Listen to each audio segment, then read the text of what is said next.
Hello বন্ধুরা, good morning. কেমন আছো? আশা করি ভালো আছো। ঝুমাকে ব্লগে তোমাদের স্বাগত। আর আজকে কি জানো তো, আজকে হলো চড়ক পুজো। তো তোমরা তো থাম্বনেল দেখে বুঝতেই পেরেছো আজকে চড়ক পুজো আমাদের বাড়ির সামনে মাঠে। তো কি বলবো, 2 বছর, হ্যাঁ 2 বছর পর আমাদের এখানে চড়ক পুজো আমি দেখছি। তো কি বলবো, মিষ্টি যে এত আনন্দ তোমাদেরকে কি বলবো, ঘুরে ফিরেই শুধু মাঠে যাচ্ছে, ঘুরে ফিরেই মাঠে যাচ্ছে, মানে ওর আর আনন্দ ধরছে না। তো 2 বছর আগেও আর একটু ছোট ছিল, মানে এই 2 বছরের মধ্যে ও চড়ক পুজো দেখতে পারেনি, ঠিক আছে। তো ওর এত আনন্দ লাগছে কি বলবো। তো ও বলছে, মা কখন ঠাকুর আসবে, কখন ঠাকুর আসবে, মানে ও অতটা বুঝছে না, ও ভাবছে যে কী করে হবে, কি হবে না হবে, জানো তো। আর আমি তো সকাল থেকে কাজের চোখে দেখছি না, কি বলবো একবারে তোমাদেরকে। ঘুম থেকে উঠেই কাজে লেগে পড়েছি, যেহেতু কাকিমারা এসেছে বাড়িতে, দিদিরা এসেছে। দিদিরা আমার বিয়ের পর এই প্রথমবার আমাদের বাড়িতে চড়ক দেখতে এসেছে। তো আমিও তো 2 বছর পরে চড়ক দেখছি, বাড়ির সামনে মাঠের চড়ক পুজো হচ্ছে, তো খুব ভালো লাগছে। ওইদিকে দেখো সন্ধ্যা হয়ে গেছে, সারাদিন তো তোমাদের সাথে আমি শেয়ারই করতে পারিনি কি করছি না করছি। এই অবশেষে সন্ধ্যা লাগলো, এখন একটুখানি ফ্রি আছি। তো তারপরেও আবার এই যে রান্না বান্না করতে হচ্ছে। কে দেখো আমি অবশেষে রেডি হয়ে গেছি। আর এখন বাজে কটা জানো, 9:30। কি বলবো, সব কিছু তো মনে হয় হয়েই গেল। আর সাজতে গুজতে বলাও ভুল, আমি খুব তাড়াতাড়ি সেজেছি আর সিম্পল সেজেছি। আর কাকিমারা এসেছে, তাদের জন্য আবার রাতে রান্না করতে হলো।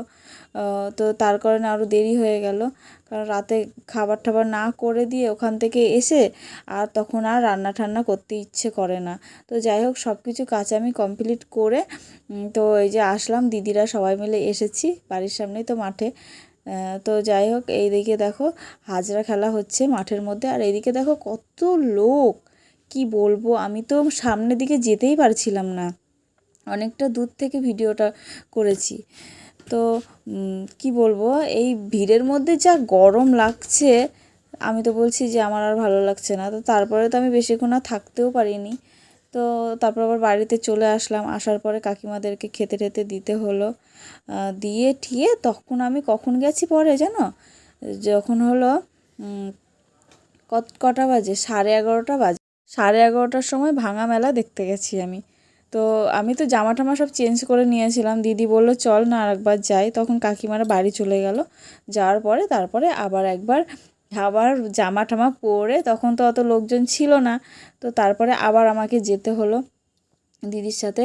তো কিছু কেনাকাটা করলাম, আমি কিছুই কিনিনি, দিদি আমাকে কিনে দিল, একটু মালা ঠালা কিনে দিল। তো আর আমি তো কিছু খাইনি জানো তো, বাড়ির সামনে মেলা হলো, তো টাইমই তো পাইনি। তো আমার বর একটা পাঁপড় নিয়ে এসে একবার মুখে দিয়েছি, তাও আমি ওকে দিয়ে দিয়েছি, আমার ভালো লাগছিল না খেতে। আর কি বলবো, তো যাই হোক, যেইটুকুই হোক আনন্দ করলাম সবার মধ্যে, সবাই আনন্দ করলো, বাড়িতে সবাই এসেছিলো, দিদিরা কাকিমারা সবাই আনন্দ করেছে। তো সবার আনন্দতেই আমার আনন্দ। তো আমাদের এখানে চড়ক পুজো বাড়ির সামনে যে এত ভালো লাগছে কি বলবো তোমাদেরকে। এত রাত হয়েছে তাও মনে হচ্ছে যে সন্ধ্যা লাগলো এরকম মনে হচ্ছে। আর মনে হয় যে আর 2 দিন যদি মেলাটা থাকতো। তো বন্ধুরা, তাহলে ভিডিওটা আর বড় করলাম না, আবার দেখা হচ্ছে তোমাদের সাথে নেক্সট ব্লগে।